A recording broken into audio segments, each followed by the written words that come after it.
शाहजहां तृणमूल कांग्रेस का दामाद है। वो तृणमूल के रसोई घर पे है और पुलिस का सब कस्टडी में है। यहाँ कोई भी काम करना हो कोर्ट को जाना पड़ता है।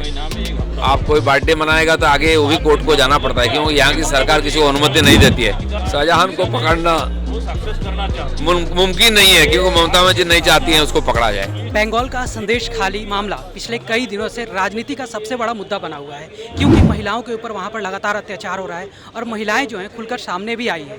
इसी के कारण से लेकर बीजेपी लगातार प्रदर्शन कर रही है, खासकर बंगाल में, और केंद्र की जो राष्ट्रीय नेतृत्व वो भी बढ़ चढ़कर इस मामले में आगे ले रहा है। कहा जा रहा है कि प्रधानमंत्री मोदी भी जो संदेश खाली की पीड़िता है उनसे मुलाकात कर रहे हैं। लेकिन आज उसी को लेकर बीजेपी एस्प्लैनेड में गांधी मूर्ति के सामने 2 दिनों का धरना प्रदर्शन करे। इस धरना प्रदर्शन को लेकर भी कोर्ट जाना पड़ा था, इसके बाद कोर्ट ने आदेश दिया, इसके बाद ये धरना प्रदर्शन हो रहा है। स्थिति आप समझ सकते हैं। तो इसी क्रम में बीजेपी के जो बड़े बड़े नेता हैं, कई बड़े नेता हैं, सांसद हैं, और वो लोग इस मंच पर आ रहे हैं और संदेश दे रहे हैं कि हम संदेश खाली में जो महिलाओं पर अत्याचार हो रहा है उस महिलाओं के साथ है, उन महिलाओं के साथ है, और हम लोग एक लड़ाई तब तक करते रहेंगे जब तक उनको न्याय नहीं मिलेगा। कोर्ट के आदेश के बाद भी अभी तक शाहजहां गिरफ्तार नहीं हो पाया। शाहजहां तृणमूल कांग्रेस का दामाद है।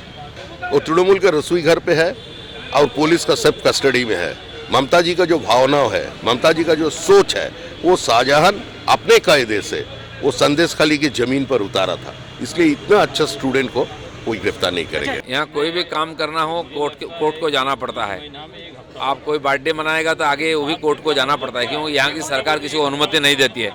उनके लिए सब छोड़ 144 है तो वहाँ जुलूस भी निकाल सकते हैं, सभा भी कर सकते हैं, संदेश खाली भी जा सकते हैं, लेकिन हमें अनुमति नहीं है। इसलिए हमें अदालत जाना पड़ता है और अदालत का आदेश से ही हम ये यहाँ धरना प्रदर्शन लगा रहे हैं। अब तक शाहजहां नहीं पकड़े जा सकते। शाहजहां को पकड़ना मुमकिन नहीं है, क्योंकि ममता बनर्जी नहीं चाहती है उसको पकड़ा जाए। कोर्ट ने कुछ दिन पहले अभिषेक बनर्जी ने कहा था कि हमको आदेश दो, पुलिस कोर्ट रोक कर रखा है हमको, लेकिन अब कोर्ट भी बोल चुका है। इसके बाद भी शाहजहां पुलिस की पकड़ से दूर है और एक आइलैंड से, वो छोटे से आइलैंड से गायब हो जाते हैं, किसी को पता भी नहीं। यहाँ कोर्ट संविधान कुछ नहीं लागू होता है। ममता बनर्जी का अलग कानून है, वही लागू होता है।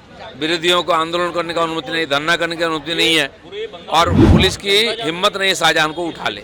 10 मार्च को टीएमसी यहाँ पर रैली करने वाली है, तो उससे क्या मतलब आप लोगों का बीजेपी यहाँ पर क्या फर्क पड़ने वाला है? नहीं, पिछले लोकसभा चुनाव को पहले भी ममता बनर्जी ने रैली की थी और पूरा देश के सारी पार्टियों को बुलाकर की थी, लेकिन परिणाम क्या आया?